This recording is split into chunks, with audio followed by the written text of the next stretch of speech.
ہمارے قائد ہمارے قائد ہمارے قائد کرے فرشتے تیری کرے فرشتے تیری حفاظت ہمارے قائد رہو سلامت ہمارے قائد رہو سلامت. الحمدللہ والصلاة والسلام علی رسول اللہ اما بعد فاعوذ باللہ من الشیطان الرجیم بسم اللہ الرحمن الرحیم.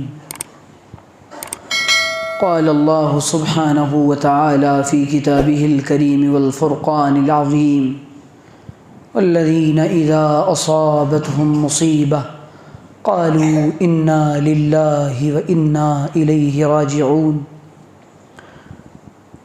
سبحان ربک رب العزة عما یصفون وسلام علی المرسلین والحمد للہ رب العالمین.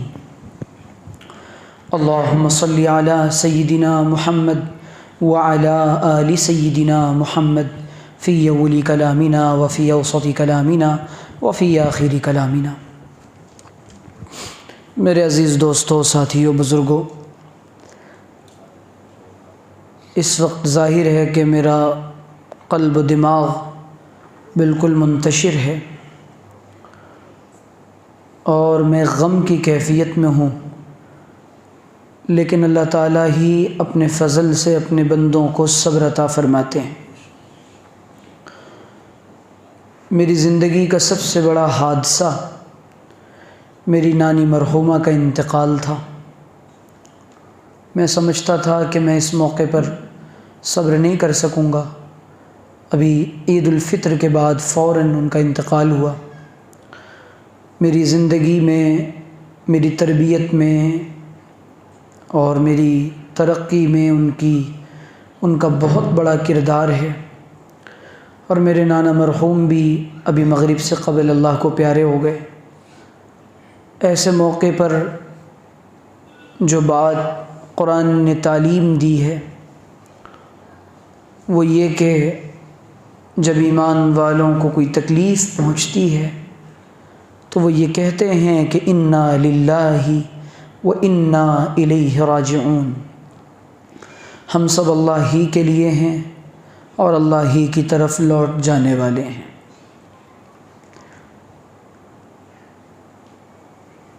اس بار جو بندے کی یہاں حاضری ہوئی ہے وہ اپنے شیخ مکرم حضرت اقدس شاہ محمد اسعد صاحب جونپوری دامت برکاتہم العالیہ کی معیت میں اور ان کی جوتیاں اٹھانے کے لیے ہوئی ہے. حضرت حافظ عبدالغفور صاحب دامت برکاتہم شفقت فرماتے ہیں کہ جب بھی یہاں کسی بڑے عالم کی آمد ہوتی ہے یہ اس خواہش کو قبول کرتے ہیں، درخواست قبول کرتے ہیں، اور مجھے بھی اپنی طالب علمانہ گزارشات رکھنے کا یہاں کئی دفعہ موقع ملا ہے. اللہ تعالی ہم سب کو صحیح دین پر عمل کرنے کی توفیق عطا فرمائے. میرے عزیزو، انسان کو اللہ نے دو چیزوں سے بنایا ہے. ایک کو جسم کہتے ہیں اور دوسری کو روح کہتے ہیں. جسم کا تعلق عالم خلق کے ساتھ ہے اور روح کا تعلق عالم امر کے ساتھ ہے. مستقل سفر کی وجہ سے میری آواز پر بھی ایک گرانی ہے اور ایک طبیعت پر ایک ثقالت ہے. اس وجہ سے میں اسی طرح دھیرے دھیرے، چونکہ یہ مجلس طے تھی اور مجھے اس کے فوراً بعد ممبئی کے لیے نکلنا ہے، اور حضرت والا کی یہ آمد ہم سب کے لیے باعث سعادت ہے. روح کا جو تعلق ہے اس کا نظام براہ راست اللہ تعالیٰ کی ذات کے ساتھ ہے. جسم کا نظام عالم دنیا کے ساتھ ہے اور نظر آنے والی دنیا کے ساتھ ہے۔ روح کا نظام اور روح کا معاملہ عالم بالا کے ساتھ ہے اور نہ نظر آنے والی دنیا کے ساتھ ہے۔ جسم کی غذا دنیا سے پوری کی جاتی ہے، اسباب دنیا کے ذریعے پوری کی جاتی ہے، اور روح کی غذا اللہ تعالیٰ اپنے نام سے پوری کرتے ہیں۔ جس طریقے سے انسان کو اگر غذا نہ ملے، مقویات نہ ملیں، اشیاء خورد و نوش نہ ملیں، وہ کھائے پیے نہیں تو اس کا جسم لاغر اور کمزور ہو جاتا ہے۔ یہی معاملہ انسان کی جسم کا ہے، انسان کی روح کا ہے کہ اگر انسان کی روح کو اللہ کے ساتھ نہ جوڑا جائے اور اللہ کے ساتھ روح کا تعلق پیدا نہ کیا جائے تو یہ روح گندی ہوتی ہے، بدبودار ہو جاتی ہے اور پھر اللہ کی نظر سے گر جاتی ہے۔ اللہ تعالیٰ نے انسان کو جسم کے لیے نہیں بنایا، اور اللہ تعالیٰ انسان کے صرف جسم کو نہیں دیکھنا چاہتے۔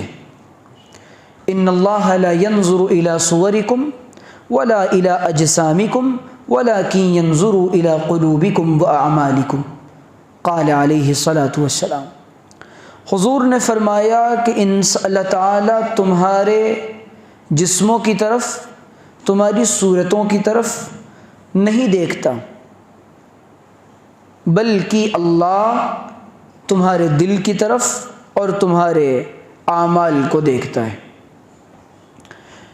جس طریقے سے انسان جب وہ کام کرتا ہے جس سے جسم کو مضرت پہنچتی ہے، نقصان پہنچتا ہے، مثال کے طور پہ ایسی چیز وہ کھاتا ہے جس کو کھانے سے اللہ نے منع کیا،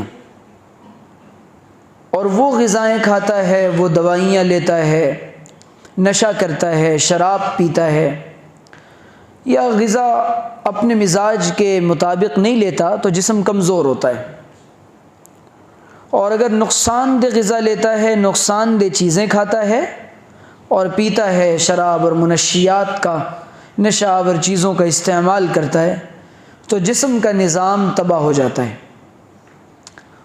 جب انسان گناہ کرتا ہے تو اس کی روح کا نظام تباہ ہوتا ہے، اور روح اس ایسے انسان کے جسم میں پھڑپھڑاتی رہتی ہے، اور پھر یہ کہ انسان اپنے اوپر ظلم کر کے ظالم بنتا ہے۔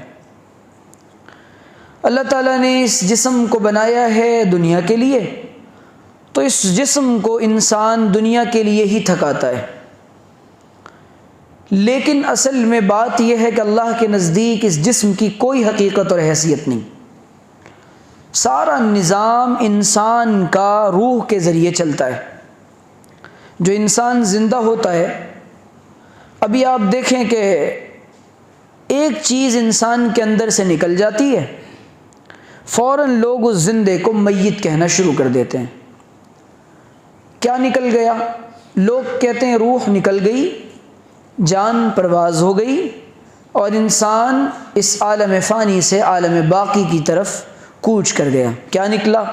پتہ یہ چلا کہ روح نکل گئی، پتہ یہ چلا کہ جسم کی حیثیت سوار کی طرح ہے اور روح کی حیثیت سواری کی طرح ہے، اور کبھی بھی قیمت جو لگائی جاتی ہے وہ سواری کے لیے لگائی جاتی ہے، لیکن آج ہم سب بے قیمت ہو گئے، اللہ کی نظر سے گر چکے، کیونکہ روح کو جو چیزیں چاہیے تھیں ہم وہ نہیں دے سکے۔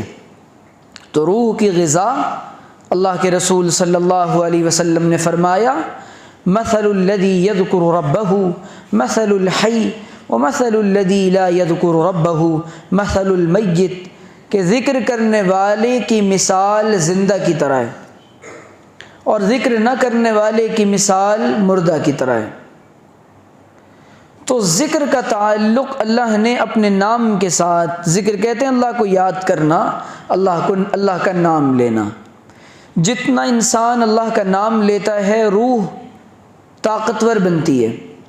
کیا خبر ہے اور کیسے پتہ چلے گا کہ اس انسان کی روح طاقتور ہے یا بیمار ہے؟ یہ سوال پیدا ہوتا ہے کہ اس کی روح کمزور ہے یا بیمار ہے۔ انسانوں کو تو بظاہر دیکھنے سے معلوم ہو جاتا ہے کہ انسان کا جسم کمزور ہے، اس کا چہرہ پیلا پڑ چکا ہے، یا یہ کہ یہ لال پڑ چکا ہے یا کالا پڑ چکا ہے، یا یہ کہ اس پر ایک بخار کی کیفیت ہے۔ انسان کے جسم کا تو معاملہ یہ ہے کہ انسان کو دیکھا جائے تو دیکھنے سے اندازہ ہو جاتا ہے، لیکن روح کی بیماریوں کا اندازہ انسان کو نہیں ہوتا۔ انسان پوری زندگی تو گزارتا ہے بڑے مزے کے ساتھ، لیکن روح بیمار ہو جاتی ہے۔ ایک تو ہے بیمار روح اور ایک ہے اس کا علاج۔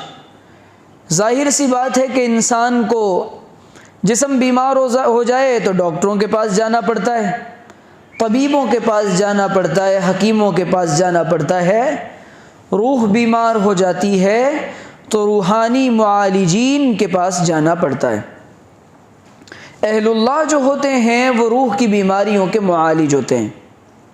اس زمانے میں نے یہاں پہلے بھی عرض کیا تھا کہ ایک بڑا فتنہ ہے کہ انسان کو اپنے جسم کا تو بہت خیال ہے اور اپنے جسم پر تو وہ بہت محنت کر رہا ہے، لیکن انسان اپنی روح پر بالکل محنت نہیں کر رہا، جس کے نتیجے میں انسان دنیا کے اندر بہت زیادہ پریشان ہے۔ یہ جتنی پریشانیاں دنیا میں انسانوں کو آتی ہیں، میں اور آپ یہ سمجھتے ہیں کہ یہ پریشانیاں جسم سے متعلق ہیں۔ یہ ایک بہت بڑا شیطان کا باریک اور لطیف دھوکہ ہے۔ جب انسانوں پر حالات آتے ہیں، انسان غمگین ہوتا ہے، انسان پریشان ہوتا ہے، تو انسان یہ سمجھتا ہے کہ اس کا تعلق میری دنیا اور اسباب دنیا کے ساتھ ہے، لیکن سچی بات یہ ہے کہ انسان کی ساری پریشانیوں کی بنیادی وجہ انسان کی روح کے بیمار ہونے کی وجہ سے۔ کیوں؟ جب روح کمزور ہوتی ہے تو انسان کا دل اعمال صالحہ میں نہیں لگتا۔ بدبودار اور گندی روح کی علامت یہ ہے کہ انسان کی طبیعت اور انسان کا دل صرف اور صرف گناہ میں لگتا ہے۔ جب گناہ میں انسان کا دل، انسان کا جی لگ رہا ہے، تب اللہ تعالیٰ کی طرف سے اس کے گناہوں کی وجہ سے اس پر حالات آتے ہیں۔ یہ وہ فلسفہ ہے جس کو انسانوں نے سمجھنا چھوڑ دیا۔ میں نے اور آپ نے یہ سمجھا کہ چونکہ اسباب دنیا کی وجہ سے اور اسباب دنیا کی قلت کی وجہ سے ہمارے اوپر پریشانیاں ہیں۔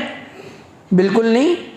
اعمال صالحہ کے ترک کی وجہ سے، کثرت معاصی کی وجہ سے، کثرت ذنوب کی وجہ سے انسانوں کے ساتھ پریشانیاں لگی رہتی ہیں، اور انسان یہ سمجھتا ہے کہ میرے گناہ کا اثر صرف اور صرف نہیں ہوتا، بلکہ انسانوں نے تو اب یہ سمجھنا چھوڑ دیا کہ گناہوں میں تاثیر نہیں ہوتی۔ یہ بھی شیطان کا ایک بڑا دھوکہ ہے۔ چیزیں اپنا اثر رکھتی ہیں۔ اس کی چند باتیں اس سلسلے میں عرض کرتا ہوں۔ اللہ کے رسول نے فرمایا کہ کوئی عطر فروش کی دکان پر اور عطار کی دکان پر اور خوشبو والے کے یہاں جاتا ہے، صحیحین میں روایت موجود ہے، تو فرمایا کہ خوشبو کا اثر وہ لے کر آتا ہے۔ کوئلے کی کانوں میں جاتا ہے تو اس کا اثر لے کر آتا ہے۔ یہ اللہ کے رسول فرما رہے ہیں۔ یہ اللہ کے رسول نے مثال دی ہے کہ نیک صحبتوں میں انسان سنورتا ہے، نکھرتا ہے، معطر اور منور ہوتا ہے، اور بری صحبتوں میں انسان بگڑتا ہے اور بدمعاش بنتا ہے، اس کی روح بدبودار ہو جاتی ہے۔ دوسری بات یہ کہ اچھی جگہ پر جب انسان ہوتا ہے، اس کی ذات پر، اس کے قلب پر، اس کے دماغ پر، اس کے روح پر غیر محسوس طریقے سے اس کے اثرات پڑتے ہیں۔ چیزیں اپنا اثر رکھتی ہیں، مقامات اپنا اثر رکھتے ہیں، علاقے اپنا اثر رکھتے ہیں، افراد اپنا اثر رکھتے ہیں، دوائیاں اپنا اثر رکھتی ہیں۔ آپ دیکھیں کہ کیا عجیب بات ہے کہ انسان کے درد تو سر میں ہوتا ہے، لیکن انسان دوا پیٹ میں کھاتا ہے، لیکن مسامات کے ذریعے سے اور انسانی رگوں کے ذریعے سے اللہ تعالیٰ اس دوا کی تاثیر کو انسان کے دماغ میں پیدا کر دیتے ہیں۔ اب کوئی انسان یہ کہے کہ یہ تو صرف میری مینٹیلٹی ہے اور میری سوچ ہے کہ میں نے چونکہ دوا کھائی تھی اور میں نے یہ سوچا تھا، میری ایک پازیٹیو تھنکنگ تھی، مثبت سوچ تھی کہ دوا کھانے سے میں ٹھیک ہو جاؤں گا، تو آپ یہ سوچ لیتے کہ میں دوا نہیں کھاؤں گا تب بھی ٹھیک ہو جاؤں گا، تب بھی تو ٹھیک ہو سکتے تھے، لیکن آپ نے دوا کو سبب مانا، ذریعہ مانا، پانی سے دوا کو استعمال کیا، اب وہ دوا پیٹ میں گئی لیکن اس نے اپنا اثر دکھایا دماغ پر۔ چیزیں اپنی تاثیر رکھتی ہیں۔ کیسے؟ حجر اسود کو اللہ تعالیٰ نے روایات میں آتا ہے آسمان سے، جنت سے دودھ کی طرح سفید اور شفاف اتارا تھا، لیکن لوگ اس کو چومتے گئے اور جب سے اللہ تعالیٰ نے حجر اسود کو اتارا تب سے لے کر آج تک وہ پتھر کالا ہوا اور کالا ہوتا چلا گیا۔ روایات میں آتا ہے کیا وجہ ہے کہ کالا ہوتا چلا گیا؟ وجہ یہ ہے کہ جب لوگ اس کو بوسہ دیتے اور لوگ اس کو چومتے تو انسانوں کے گناہوں کو جذب کر لیتا، جس کے نتیجے میں وہ دودھ سا سفید پتھر کالا ہو گیا۔ انسان کے گناہ کا اثر جب حجر اسود پر پڑ سکتا ہے، اس کے اندر اللہ نے یہ تاثیر رکھی ہے، تو یہ بتائیں کہ انسان جو دن رات گناہ کرتا ہے اس کے گناہ کا اثر اس کی روح پر اور اس کے قلب پر پڑے گا یا نہیں۔ دوسری بات نبی کریم علیہ السلام نے فرمائی، صحیحین میں روایت موجود ہے، آپ نے فرمایا کہ انسان گناہ کرتا ہے، اس کے دل پر ایک سیاہ نقطہ لگتا ہے، پھر نقطہ لگتا ہے، پھر گناہ کرتا ہے، دھیرے دھیرے سارے کے سارے جسم کا نظام، سارے دل کا نظام کالا ہو جاتا ہے، سارا کا سارا دل کالا ہو جاتا ہے۔ اور روح کو جو اللہ تعالیٰ نے ایک نوری چیز ہے، اس کی تفصیل میں جانے سے شریعت نے منع کیا۔ یسألونک عن الروح قل الروح من امر ربی، وہ آپ سے پوچھتے ہیں اللہ کے رسول یہ روح کیا چیز ہے، آپ ان سے کہہ دیجئے کہ روح یہ میرے رب کا امر ہے۔ اب حضرات مفسرین نے امر کی تفسیر میں بہت اقوال نقل کیے ہیں۔ اس کے علاوہ امام جلال الدین سیوطی رحمۃ اللہ علیہ نے روح پر اور اس کی حقیقت پر مستقل کتاب لکھی ہے، اور اس کے علاوہ حضرات مفسرین نے روح کی حیت کیا ہے، اس کی کیفیت کیا ہے، انسانی جسم میں یہ ڈالی کیسے جاتی ہے، جب نکلتی ہے تو اس کی کیفیت کیا ہوتی ہے، نیک لوگوں کی ارواح کیسے نکلتی ہیں اور برے لوگوں کی ارواح کیسے نکلتی ہیں، حضرات مفسرین نے طویل بحث کی ہے۔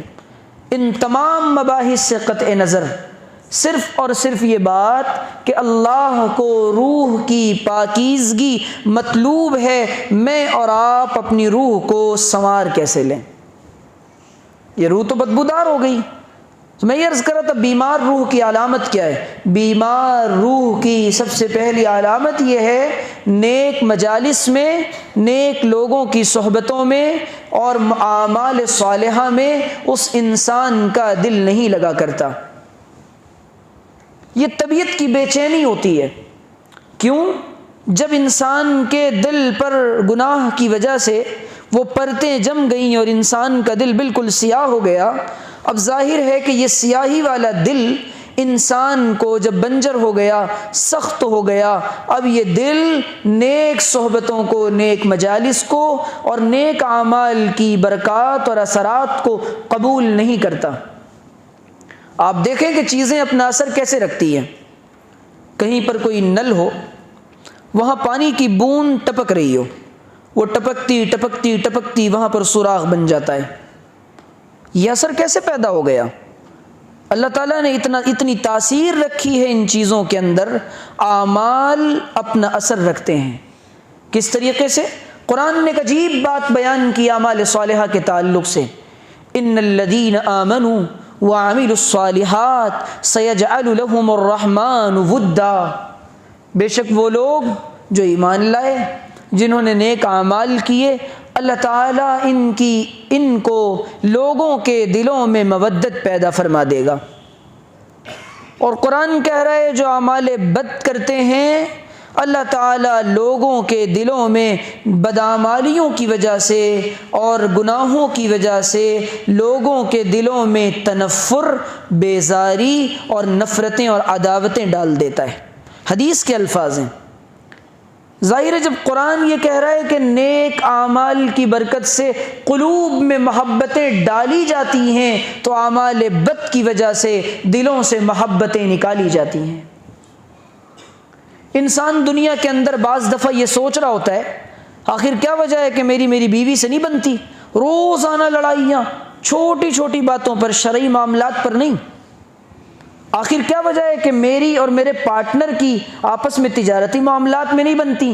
روایت میں آتا ہے کہ جب دو آدمی تجارت کرتے ہیں، اذا خان صاحبہما، جب ان میں سے اس کا ساتھی خیانت کرتا ہے، اللہ تعالیٰ کا ہاتھ اٹھ جاتا ہے۔ یہ خیانت گناہ ہے۔ اس گناہ کی نحوست یہ پڑتی ہے کہ دو لوگوں کے درمیان تفریق کا اور جدائی کا اللہ تعالیٰ ذریعہ بنا دیتے ہیں معصیت کو۔ اور عجیب بات ہے، امام ابن القیم رحمۃ اللہ علیہ نے اپنی کتاب میں الداء والدواء میں عجیب بات لکھی۔ فرمایا انسان گناہ کر گزرتا ہے، اس کی زندگی میں اس کو سزا نہیں دی جاتی، لیکن وہ بوڑھا ہو جاتا ہے، جوانی میں اس نے وہ گناہ کیا ہوتا ہے، اب تک اس گناہ کا جو چسکا ہے، اس کا جو خیال ہے، اس کی جو لذت ہے، اس سے وہ توبہ نہیں کرتا۔ 40 سال کے بعد بعض گناہوں کے اثرات ظاہر ہوتے ہیں۔ اور بعض روایات میں آتا ہے، میں نے ایک روایت پڑھی گرچہ اس کی سند کمزور ہے، فرمایا کہ انسان گناہ کرتا ہے لیکن اس کی اولاد میں اس کی نحوست ڈال دی جاتی ہے، بلکہ روایت کے الفاظ یہ ہیں نسلاً بعد نسل، اور اس کی نسلوں میں اس کے اثرات بد منتقل ہوتے ہیں۔ ہم تو یہ سمجھ رہے ہیں کہ ہمارا تعلق ہماری اپنی ذات کے ساتھ ہے، لیکن اللہ تعالیٰ نے نیک انسان کا تعلق سارے عالم کے ساتھ رکھا ہے، اور برے انسانوں کا تعلق اللہ نے سب کے ساتھ رکھا ہے۔ اس کی ایک اور دلیل لیتے چلیں۔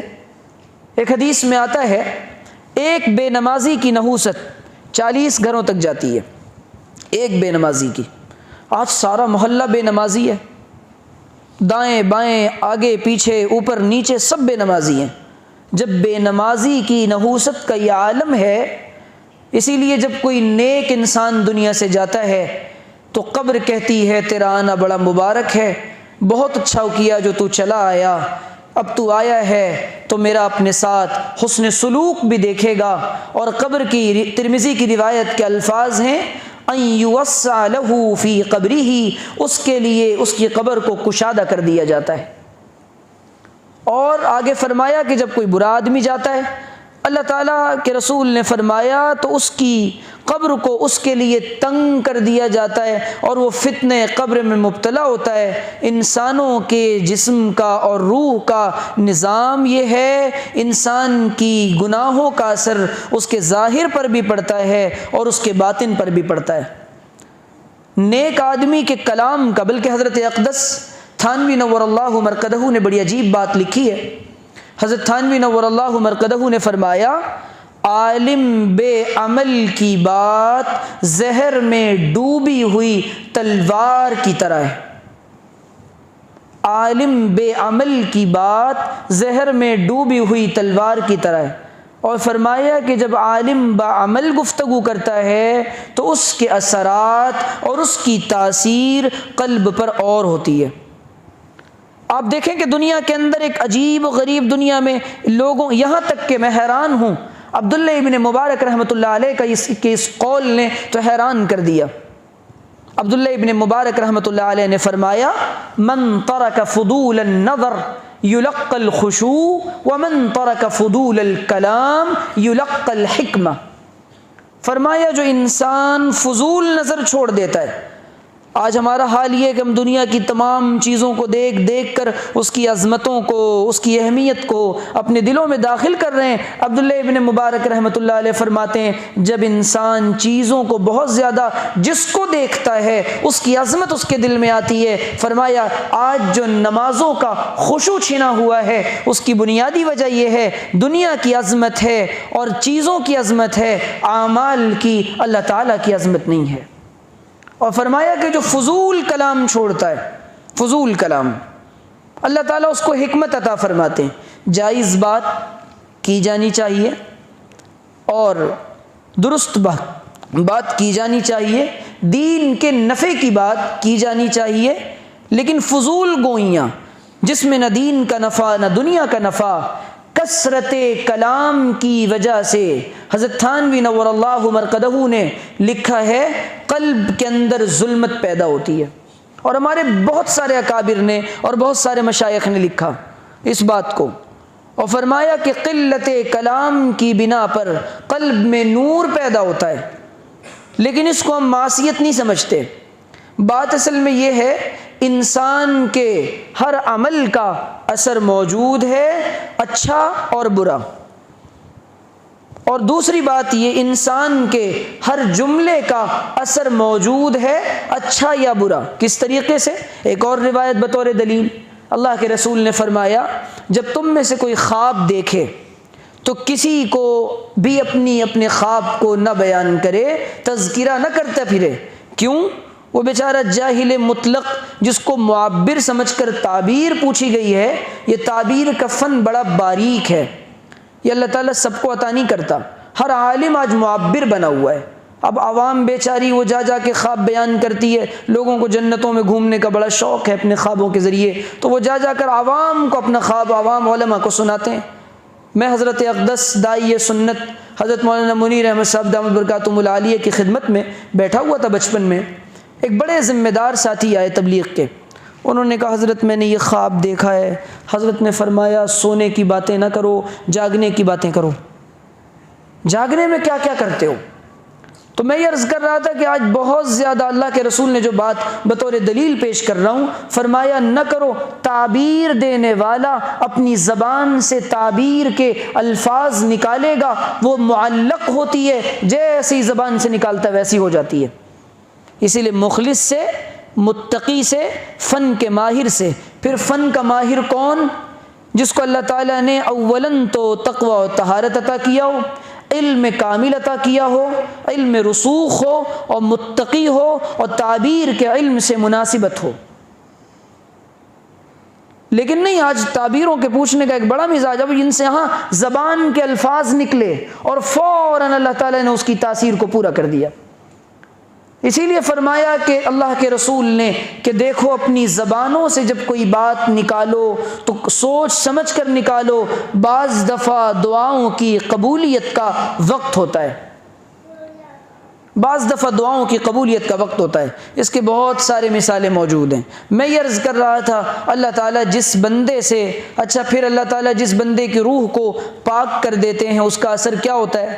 جس بندے کی روح پاکیزہ ہو جاتی ہے، اس کا وجود نورانی ہو جاتا ہے، اللہ تعالیٰ اس کو اپنی محبت عطا فرماتے ہیں، اور جب اللہ اپنی محبت عطا فرماتے ہیں، نیک روح کی مقبولیت پوری دنیا میں کروا دی جاتی ہے، اور بد روحوں سے نفرت پوری دنیا کے دلوں میں ڈال دی جاتی ہے۔ اب ایک بات سمجھنی پڑے گی، ایک ہے شہرت اور ایک ہے مقبولیت۔ حضرت تھانوی رحمۃ اللہ علیہ نے اس کو بہت تفصیل کے ساتھ بیان کیا ہے۔ بہت سارے ایسے بندے ہیں دنیا کے اندر جو مشاہیر میں سے ہیں لیکن مقبول نہیں ہیں، مقبول نہیں ہیں۔ کیوں؟ اب قبولیت کس کو کہتے ہیں؟ جو قبولیت کے ضابطے سے آئے گا، جو قبولیت کے راستے سے آئے گا، جو قبولیت کے پیمانے پر پورا اترے گا، جو مزاج شریعت پر پورا ہوگا۔ ایک تو انسان کے بارے میں بعض دفعہ بات اڑ گئی کہ بھئی فلاں بزرگ تو ہواؤں میں اڑ رہے تھے، علماء نے لکھا کہ یہ بات تو وجہ شہرت تو ان کی یہ ہے کہ وہ اڑ رہے تھے، ٹھیک ہے ان کا اڑنا اپنی جگہ، لیکن شریعت کے کسی عمل کی کوئی پامالی کرے، ولایت کا اس سے کوئی تعلق نہیں، ولایت کا اس سے کوئی تعلق نہیں۔ لوگ مشہور ہو جاتے ہیں، مقبولیت کے ضابطے اللہ تعالیٰ کے یہاں بہت الگ ہیں۔ اسی لیے مقبول بننے کے لیے اللہ تعالیٰ کی نظر میں مقبول بننا پڑے گا۔ کیسے؟ سب سے پہلے انسان کو اپنے دل سے اور اپنی روح سے یہ نکالنا پڑے گا کہ ہمارا بھی کوئی مقام ہے، اور ہماری بھی کوئی حیثیت ہے، اور ہماری بھی کوئی وقات ہے، اور ہم بھی اپنی نگاہ میں کچھ ہیں۔ یہ وہ بنیاد ہے اور یہ بات ہے جس کے بغیر روحانی ترقی قطعاً حاصل نہیں ہوتی۔ اور حضرت بشر ابن حارث کا ایک مقولہ اور ایک فرمان جس نے بہت حیران کر دیا، حضرت بشر بن الحارث جن کو بشر حافی کہتے ہیں، فرمایا کہ بعض لوگ اپنے مرنے کے بعد ریاکاری کرتے ہیں۔ فرمایا وہ کیسے؟ فرمایا وہ ایسے، وہ یہ چاہتے ہیں کہ میرے جنازے میں عوام کا جم غفیر ہو، اس کو ریاکاری کا گناہ ملتا ہے۔ اور ایک عجیب بات، آخر ما یخرج من قلوب العارفین، ایک بات ہے جس کو صوفیہ نے بہت لکھا، وہ چیز جو انسان کے اور عارفین کے دلوں سے، صدیقین کے دلوں سے سب سے اخیر میں نکلتی ہے، وہ مقام اور جاہ کی چاہت ہے، وہ مقام اور جاہ کی چاہت ہے۔ یہ وہ باتیں ہیں کہ جس کے بغیر انسان کی روح کا تعلق اللہ تعالیٰ کی ذات سے نہیں جڑا کرتا۔ اسی لیے فرمایا حضرت اقدس گنگوہی نور اللہ مرقدہ نے کہ اخلاص تو یہ ہے کہ انسان کے نزدیک اور انسان کو اس کی تعریف اور برائی دونوں برابر ہو جائیں۔ انسان کے نزدیک انسان کی تعریف اور برائی دونوں برابر ہو جائیں، نہ تعریف کی کوئی حیثیت ہو اس کے نزدیک، نہ برائی کی کوئی حیثیت ہو اس کے نزدیک۔ یہ اصل میں نیک روح کی علامت ہے، یعنی ہمارا ہر کام اللہ کی رضا کے لیے۔ اب دو کام کرنا پڑے گا۔ اگر روح گندی ہو گئی ہے، روح بدبودار ہو چکی ہے، تو اس گندی روح کو، بدبودار روح کو پاکیزہ، منور، معطر بنانے کے لیے دو نسخے ہیں۔ ایک نسخہ ہے کہ دل سے گناہوں کو اور گناہ کے کھوٹ کو، گناہ کے جذبے کو، گناہ کے شوق کو نکالنا پڑے گا، اور دوسرے انسان کو نیکیوں کا ذوق اور نیکیوں کا شوق لگانا پڑے گا۔ اہل اللہ میں اور عام انسانوں میں جو بنیادی فرق ہے وہ کیا ہے؟ کثرت نوافل کا، کثرت ذکر کا، کثرت عبادت کا نام ولایت اور تقوی نہیں، اجتناب معصیت کا نام ولایت اور تقوی ہے۔ 100%، لیکن ایک نہیں۔ اور اما عائشہ کی ایک روایت تو بہت عجیب ہے، اللہ کے رسول نے فرمایا ایاک والمعصیہ فإن بالمعصیۃ حل سخط اللہ، اپنے آپ کو گناہ سے بچاؤ، گناہ کی وجہ سے اللہ کا غصہ نازل ہوتا ہے، اس سے بڑا اللہ کا کوئی غصہ نہیں کہ ان کے دلوں پر کلا بل ران علی قلوبہم ما کانوا یکسبون، ان کے دل زنگ آلود کر دیے جاتے ہیں اور دلوں پر زنگ لگ جاتا ہے۔ اب ظاہر ہے جب دل پر زنگ لگا ہوا ہے، کیونکہ دنیا کی عظمت ہے، گناہ کا شوق ہے، گناہ کے مواقع تلاش کر کر کے گناہ کیے جا رہے ہیں، تو انسان کا تعلق اللہ تعالیٰ سے دور ہو گیا۔ لیکن اس تعلق کو دوبارہ جوڑنے کے لیے انسان کو دو کام کرنا پڑتا ہے، اپنی سابقہ زندگی سے اور پچھلی زندگی سے سچی پکی توبہ، سچی پکی توبہ۔ اللہ کے یہاں وہ روح کام آئے گی جس کو اللہ یا ایتھا النفس المطمئنہ ارجعی الی ربک راضیۃ مرضیہ فادخلی فی عبادی وادخلی جنتی۔ اللہ تعالیٰ یہ ظاہر ہے کہ جسم کو نہیں فرمائیں گے، یہ روح کو فرمائیں گے اے مبارک اور پاکیزہ روح آجا، ذرا رب تجھ سے راضی ہے، تو اپنے پروردگار سے خوش ہے۔ یہ اللہ تعالیٰ ایسی روح کو بلائیں گے۔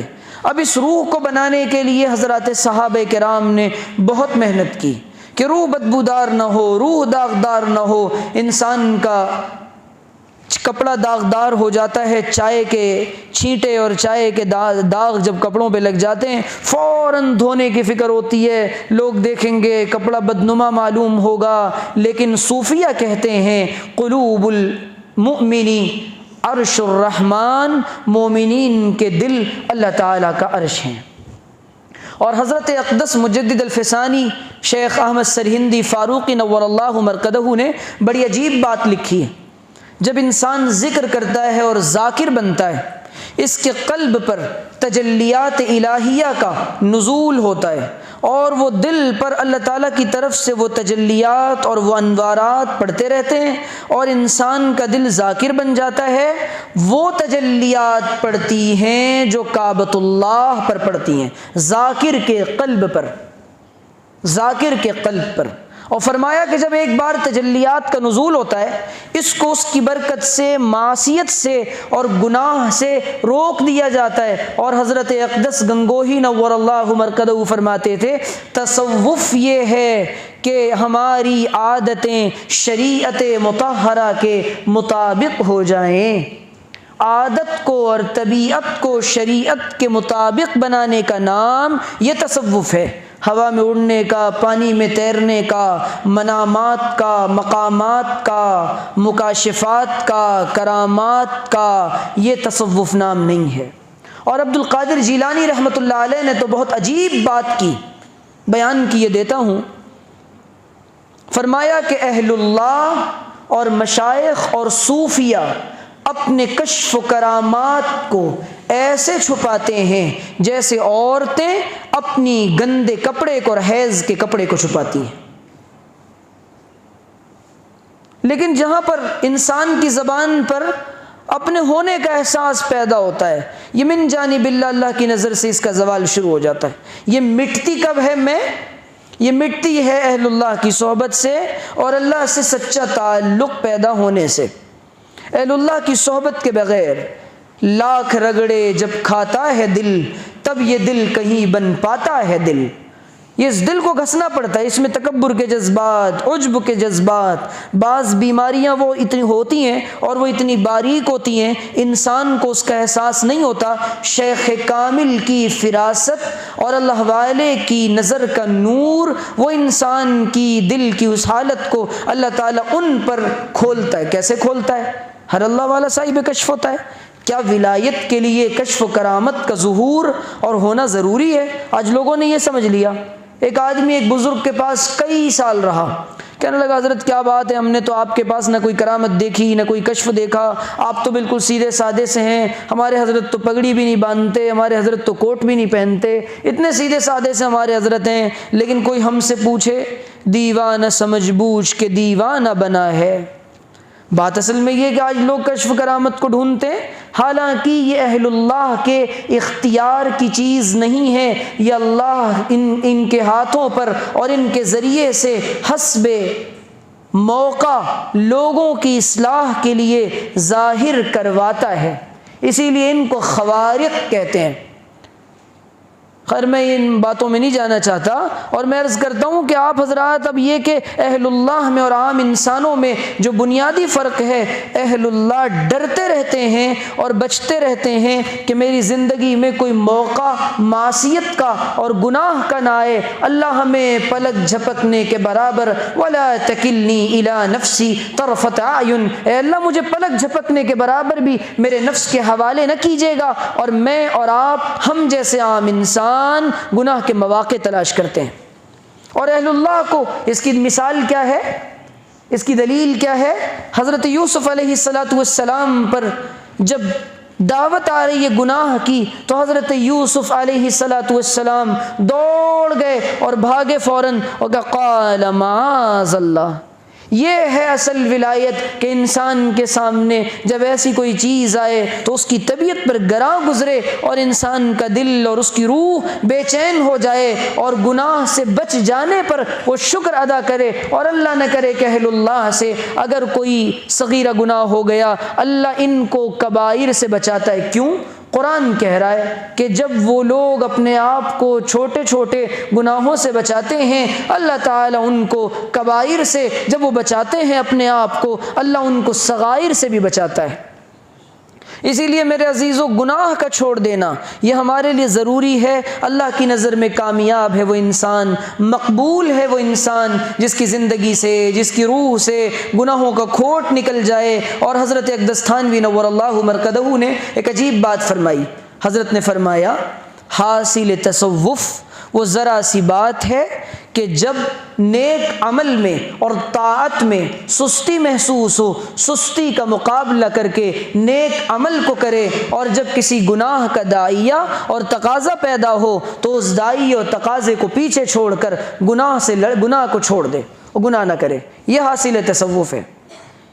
گناہ سے انسان بچے، اپنے آپ کو بچائے۔ اور اس زمانے میں گناہوں کا پوری دنیا میں شور ہے اور انسان چھوٹے بڑے گناہوں میں مبتلا ہے، لیکن یہ کہ ان سے بچنے کے لیے دو کام کرنا پڑے گا: صحبت اہل اللہ، اللہ والوں کی صحبت، اور اللہ تعالیٰ کا ذکر، اس کے ذکر کی کثرت۔ جب انسان یہ دو کام کرتا ہے تو اللہ تعالیٰ سے ایک محبت کا تعلق اور ایک انسیت پیدا ہوتی ہے، پھر اللہ تعالیٰ اس کو مقبولیت عطا فرماتے ہیں۔ جب انسان اللہ کا صحیح معنوں میں ظاہر باطن سر علن پوشیدہ چھپے ہر اعتبار سے اس کے اندر یہ صفت پیدا ہو جاتی ہے تو پھر اللہ تعالیٰ اس کی مقبولیت پوری دنیا میں کروا دیتے ہیں۔ تو میرے عزیزو، اسی لیے ہمیں اپنی روح کو پاکیزہ بنانے کی فکر کرنا ہے۔ یہ جسم کی حقیقت ہے اور یہ روح کی حقیقت ہے۔ اللہ کے نزدیک جسم کی کوئی حیثیت نہیں، لوگ قبر میں مٹیاں ڈال کر چلے آئیں گے، لیکن اللہ کے یہاں روح کا معاملہ شروع ہوگا۔ اسی لیے یہاں اعمال صالحہ کے ذریعے اپنے دل کا علاج کروا کے اللہ والوں سے ہم سب اپنے اللہ کو راضی کر لیں۔ وآخر دعوانا ان الحمد للہ رب العالمین۔ یہ لوگوں کو ان مقتل سے سراپا خندزن آیا، جو اس انداز سے باندھے ہوئے سر سے کفن آیا۔ اڑا دو خاک دشمن پر کہ ظالم جان من آیا، بٹا دو داغ باطل پر کہ اب باطل شکن آیا۔